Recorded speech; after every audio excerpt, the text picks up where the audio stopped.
नमस्कार दोस्तों, स्वागत है यूट्यूब चैनल गोकुल स्टडी में। और कैसे हैं आप सब? एकदम अच्छे होंगे, एकदम बढ़िया होंगे और पढ़ाई आपकी बढ़िया चल रही होगी। कमेंट बॉक्स में लिखना वीडियो आपको कैसा लगा कंप्लीट वीडियो देखने के बाद। और मॉर्निंग में अपनी संविधान की सीरीज चल रही है और इस समय अपने फिजिक्स के क्वेश्चन चल रहे हैं। 10 सवाल होते हैं और 10 सवाल ऐसे हैं जो एग्ज़ाम में पूछे गए हैं पहले और आगे जो पूछे जाएंगे, इस तरीके के सवाल हैं। तो ध्यान से आप लोग इनको समझते हुए चलना और उसके बाद आप लोग देखना कि आप 500 क्वेश्चन कब कर लेंगे, आपको पता भी नहीं लगेगा। 500 सवाल हम करने वाले हैं इस तरीके से जो हमारे एग्ज़ाम में पूछे ही जाएंगे सवाल, और आगे आने वाले जो एग्ज़ाम हैं उनमें पूछे जाएंगे और जो पीछे एग्ज़ाम हुए हैं उनमें भी पूछे गए सवाल हैं। ये ऐसे सवाल हैं कुछ जिनका जवाब आपको पता है और कुछ सवाल ऐसे हैं जिनका जवाब आपको नहीं पता। तो ध्यान से आप लोग कंप्लीट वीडियो देखना और उसके बाद आप लोग चाहो तो इसको शेयर कर देना। करते हैं पहले सवाल से शुरुआत। सवाल क्या है, ध्यान से आप लोग पहले इसका कंप्लीट स्क्रीनशॉट ले लो, उसके बाद हम बात करते हैं सवालों की। लिया होगा आपने स्क्रीनशॉट। पहला सवाल पढ़ते हैं। स्क्रीनशॉट इसलिए लेना ज़रूरी है कि बाद में जो सवाल हम लिखते हैं आंसर यहीं पे कोई शब्द साफ हो जाए, तो इस तरीके से आप प्रॉपर क्वेश्चनों को अपने नोट्स में लिख सकते हैं। पहले सवाल की हम बात करते हैं। पहला सवाल है हमारे पास, वह भौतिक कारण कौन सा है जिससे हमें ठंडक तथा गर्मी का अनुभव होता है या आभास होता है। वह भौतिक कारण कौन सा है जिससे हमें ठंडक तथा गर्मी का आभास होता है, यानी किस कारण से हमें गर्मी लगती है। प्रॉपर इस समय गर्मी का मौसम है तो हमें गर्मी क्यों लगती है, या फिर सर्दी के मौसम में सर्दी क्यों लगती है। तो वहाँ आंसर इसका हो जाता है ऊष्मा के कारण। कौन सा भौतिक कारण है? ऊष्मा या हीट के कारण ऐसा होता है, ये भी याद रखना। और हीट की बात की जाए, इसका मात्रक क्या होता है, यूनिट क्या होती है, तो इसकी यूनिट होती है जूल। ये भी आप लोग याद रखना। और वर्क की मात्रक भी क्या होता है, वर्क का कार्य का मात्रक भी जूल होता है, ये भी याद रखना आप लोग। अगले सवाल की हम बात करते हैं। वे कारक कौन से होते हैं जिन पर किसी वस्तु में निहित ऊष्मा की मात्रा निर्भर करती है। कहने का मतलब हमारे पास क्या है, एक हमारे पास ये बॉडी है और इस बॉडी की जो माप है या फिर कोई भी आकार है, इसका कुछ भी आयतन है, इसको हम ऊष्मा देते हैं। तो ऊष्मा देने के इसका हम ताप बढ़ाते हैं या फिर इसको हम क्या देते हैं, हीट देते हैं या फिर ऊष्मा देते हैं। तो वह ऊष्मा किन किन कारकों पर निर्भर करेगी, किन किन फैक्टर पर निर्भर करेगी, जिन कारणों की वजह से यह कोई भी पिंड है या यह वस्तु कितनी अधिक ऊष्मा ग्रहण कर लेगी। तो कौन से कारक हैं जिन पर निर्भर करती है ऊष्मा की मात्रा। तो पहला कारण क्या होता है, किसी भी वस्तु का आकार कैसा है, किसी भी वस्तु का आयतन कैसा है। तो पहला कारक होता है उस वस्तु के आयतन पर निर्भर करती है। किस पर? पहला कारण है वॉल्यूम पर या फिर आयतन पर निर्भर करती है। और दूसरे की मैं बात करूं, दूसरा किस पर निर्भर करती है, इसका मास कितना होगा, द्रव्यमान कितना होगा, द्रव्यमान पर भी निर्भर करती है। किस पर निर्भर करती है? दूसरा कारण है द्रव्यमान पर निर्भर करती है। और एक बढ़िया अच्छा कारण है तीसरा, जितना अधिक इसका ताप होगा उतना ही क्या होगा, इसमें ऊष्मा की मात्रा अधिक होगी। तो तीसरा फैक्टर कौन सा होता है, तापमान पर निर्भर करती है। तापमान पर निर्भर करती है ऊष्मा की मात्रा। ये 3 फैक्टर हैं जो सीधे सीधे एक ही क्वेश्चन के लिए आता है, जैसे कि कौन सा फैक्टर है जो निर्भर नहीं करता ऊष्मा की मात्रा पर। तो इन तीनों में से देख सकते हैं आप लोग, तापमान निर्भर करता है, आयतन निर्भर करता है और द्रव्यमान निर्भर करता है। तो और कोई फैक्टर उसका देगा, जैसे क्षेत्रफल देगा, तो उस पर निर्भर करेगी या फिर नहीं करेगी, इस तरीके से पूछेगा। लंबाई वहाँ पर देगा, लंबाई पर निर्भर करती है या फिर नहीं करती, इस तरीके के फैक्टर एग्ज़ाम में आपसे दे सकता है और पूछ सकता है। तो आंसर क्या हो जाएगा, ये 3 हैं, आयतन, द्रव्यमान और तापमान। अगले की मैं बात करूं, अगला सवाल है ऊष्मा तथा कार्य में क्या संबंध होता है, यानी रिलेशन पूछा है। जैसे हम दाब की और दाब की और क्षेत्रफल की हम बात करते हैं तो इनमें कैसा रिलेशन होता है, तो इनमें व्युत्क्रमानुपाती का रिलेशन होता है। तो यहाँ पर पूछा है, एक तरफ क्या है हमारे पास ऊष्मा है और एक तरफ कार्य है, तो इनमें कैसा संबंध है। तो ऊष्मा और कार्य में आप लोग जब पहला क्वेश्चन देखोगे, यहाँ पर ऊष्मा की यूनिट क्या होती है, जूल है, और वर्क की यूनिट भी क्या होती है, जूल है। तो इनमें कैसा संबंध है, यह बराबर होती हैं, समान होती हैं, समान का संबंध है, ये भी आप लोग याद रखना। ये तो पिछली वीडियो में मैंने आपको बताया है कि दाब क्षेत्रफल के व्युत्क्रमानुपाती होता है, ठीक है ना। जितना क्षेत्रफल हम बढ़ाएंगे दाब की मात्रा उतनी ही कम हो जाएगी, और जितना हम दाब कम करेंगे क्षेत्रफल की कंडीशन क्या हो जाएगी, इस कंडीशन में बढ़ जाएगी, ठीक है ना। ये मान हम कम करते हैं तो ये मान बढ़ जाता है। अब हम बात करते हैं नेक्स्ट सवाल पर। यह किसने सिद्ध किया, ध्यान से, बहुत ठीक सवाल, अच्छा सवाल है।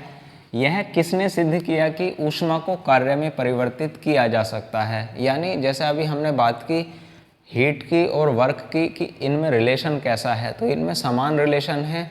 तो अब कौन से वैज्ञानिक हैं जिसने यह प्रतिपादित किया था कि ऊष्मा को कार्य में परिवर्तित किया जा सकता है, तो वहाँ उनका नाम जूल लगाते हैं। मोस्टली आंसर क्या लगाते हैं, जूल। तो जूल आंसर नहीं होता, क्या आंसर होता है, उनका नाम ध्यान आप लोग रखना, क्या नाम है, रमफोर्ड। ये वैज्ञानिक थे जिन्होंने ये प्रतिपादित किया था कि किसको, ऊष्मा को कार्य में परिवर्तित किया जा सकता है। तो कौन है, रमफोर्ड। अगले की मैं बात करूं, अगले सवाल की, किस वैज्ञानिक ने 2 बर्फ के टुकड़ों को रगड़कर पिघला दिया था। आप कहोगे ये कोई अजीब बात है, ये कैसे सवाल हैं, ये बिल्कुल एग्जाम में पूछे हुए सवाल हैं कि बर्फ़ के जो 2 टुकड़े हैं इनको रगड़कर पिघलाने का कार्य सबसे पहले किसने किया था, उस साइंटिस्ट का नाम क्या है। तो वहाँ नाम होता है इनका डेवी। क्या नाम है, यहाँ पर मैं इसको लिखता हूँ सामने इनके, डेवी हैं जिन्होंने ऐसा किया था। अगला, ये आंसर आप लोग ध्यान से रखते रहना, ये क्या क्या संबंध है, ऊष्मा और कार्य समान होते हैं। और यहाँ पर भी आगे लिखा हुआ है, इसको भी मैं बता दूँ, यहाँ भी देख लो ध्यान से आप लोग, 1 कैलोरी ऊष्मा कितने जूल के बराबर होती है। तो यहाँ क्वेश्चन मार्क लगा हुआ था, तो यहाँ आंसर लिखना है 4.18,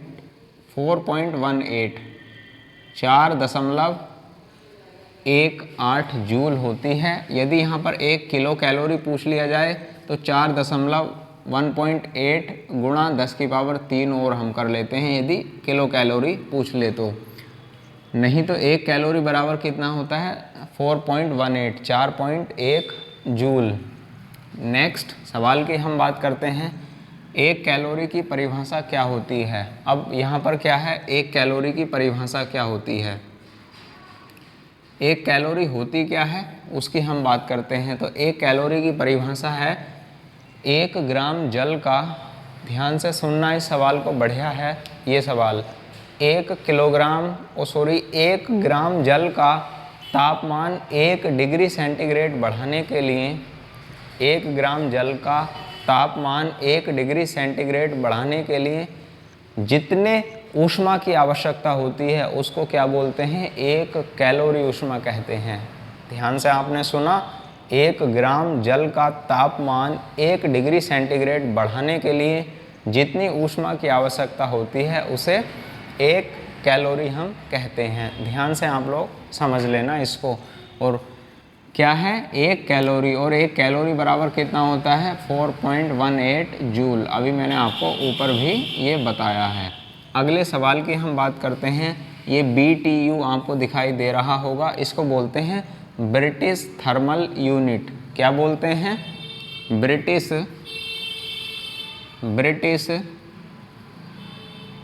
थर्मल यूनिट, यानी एक ब्रिटिश थर्मल यूनिट में कितनी कैलोरी होती हैं। इसमें पूछा है एक ब्रिटिश थर्मल यूनिट में कितनी कैलोरी होती हैं। ये ऐसे हैं एग्ज़ाम में जो पूछे जाएंगे ही जाएंगे सवाल, तो ध्यान से याद आप लोग रखना। 252 कैलोरी होती है। कितने होती है? 252 कैलोरी। अब यदि आपसे पूछ ले ये जूल में कितनी होती है, तो 1 कैलोरी बराबर 4.18 है। तो 252 ये 4.18 के साथ क्या कर देंगे हम यहाँ पर मल्टीप्लाई कर देते हैं, तो आंसर हमारा किस में आ जाता है? तब आंसर हमारा आ जाता है जूल में। ये भी आप लोग याद रखना।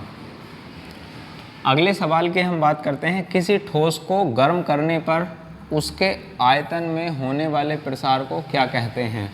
यानी किसी ठोस को जब हम गर्म करते हैं तो उसके आयतन में प्रसार होना शुरू हो जाता है, तो उसको हम क्या बोलते हैं, या उस प्रसार को हम क्या कहते हैं। तो आयतन में प्रसार हो रहा है तो उसको हम क्या कहेंगे? आयतनिक प्रसार। क्या बोलते हैं?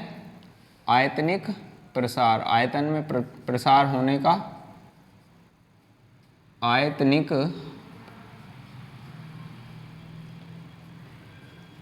आयतनिक प्रसार उसको हम कहते हैं। ये भी आप लोग याद ध्यान से रखना। अगले सवाल की हम बात करते हैं, थर्मामीटर में पारे का प्रयोग क्यों किया जाता है। तो ये तो अजीब बात हो गई भाई, क्यों? तो जो टेम्परेचर चेक करना है इसलिए किया जाता है, पर वो बात नहीं है। इसका आंसर क्या है? रियलिटी ये आप लोग सुनो। थर्मामीटर में पारे का प्रयोग क्यों किया जाता है? थर्मामीटर में पारे का प्रयोग इसलिए किया जाता है क्योंकि पारा ऊष्मा का सबसे अच्छा चालक होता है। ऊष्मा का सबसे अच्छा चालक होता है, और ऊष्मा का चालक होने के कारण ही छोटा सा परिवर्तन भी दर्शाने में, या छोटे से परिवर्तन में ही ताप में, ऊष्मा में परिवर्तन आता है, तो उसको दर्शाने में अधिक सक्षम है। तो क्यों प्रयोग किया जाता है? थर्मामीटर ऊष्मा का अच्छा चालक है, इस कारण से कम तापमान में परिवर्तन को भी क्या दर्शाता है? ये कम तापमान परिवर्तन को भी आसानी से दर्शाता है।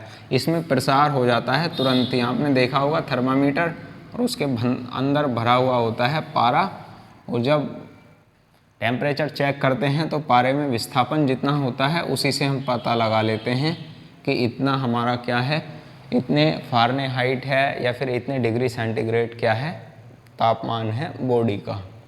ठीक है, इसलिए प्रयोग किया जाता है थर्मामीटर में पारे का, क्योंकि सबसे अच्छा चालक होता है ये। किसी वस्तु का वह गुण जो उसके ठंडक तथा गर्माहट की माप को बतलाता है। ध्यान से आप लोग समझना, किसी वस्तु का वह गुण जो उसके ठंडक तथा गर्माहट की माप को बतलाता है। और यहाँ पहला सवाल क्या है? वह भौतिक कारण कौन सा है जिससे हमें ठंडक तथा गर्मी का आभास होता है? तो वहाँ आंसर ऊष्मा होती है, और ऊष्मा की ही माप को बताने के लिए किसका प्रयोग किया जाता है? तापमान का। तो उसकी माप को हम क्या बोलते हैं? उसकी माप को बोलते हैं ताप, या फिर तापमान, टेम्परेचर, उसकी माप को हम बोलते हैं। यदि कंप्लीट आपको तापमान की कंडीशन देखनी है, कितने पैमाने होते हैं, तो आप लोग फिजिक्स की थ्योरी वाली वीडियो वहाँ पर देख सकते हैं। तापमान में परिवर्तन से वहाँ मैंने आपको समझाया है। कैसे लगे आपको ये क्वेश्चन कमेंट बॉक्स में आप लोग लिखना। मिलते हैं फिर नेक्स्ट वीडियो में। Thank you, all the best. पढ़ते रहिए, मस्त रहिए, ज़बरदस्त रहिए, और बीमारी से आप लोग बचे रहना है आपको भी। Thank you, all the best. Screenshot ले लो आप लोग।